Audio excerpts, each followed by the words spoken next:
Tozalovchi serialining yangi 104 qismi 2025 yil 27 noyabr kuni soat 21:25 da Milliy TV kanalida efirga uzatiladi va tomoshabinni yana bir bor yashirin haqiqatlar, og'ir tanlovlar hamda ichki poklanish bilan bog'liq dramatik jarayonlarga olib kiradi. Yaratishchilar epizoddan epizodga shuni isbotlab kelishadiki, voqealarning chuqurligi nafaqat syujet burilishlarida, balki qahramonlarning ruhiy olamida yashiringan.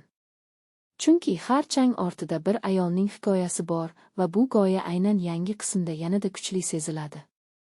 Tozalovchi allaqachon shunchaki keskin voqealar ketma-ketligi emas, balki o'z uslubini topgan, murakkab hayotiy masalalarni bosiqlik bilan yoritadigan serialga aylangan. 104 qismda qahramonlarning o'z haqiqatini izlash jarayoni yana markazga chiqadi. Ularning har bir qarori og'ir, ammo mantiqli. Serialning vizual uslubi ham avvalgidek puxta, yorug'lik, detallar va kadrning o'zi obrazlarni yanada jonli qiladi, tomoshabinni voqeaga yaqinlashtiradi.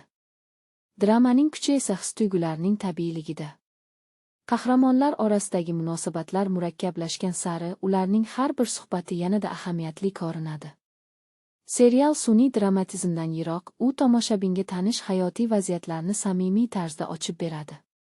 Yangi qismda syujet chizigining puxta qurilgani, ortiqcha sahnalarga o'rin berilmagani darhol ko'zga tashlanadi.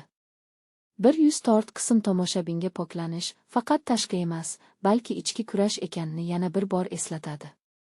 Shuning uchun ham Tozalovchi bugungi kunda eng barqaror, o'z uslubiga sodiq va tomoshabinga hurmat bilan yaratilgan seriallardan biri bo'lib qolmoqda.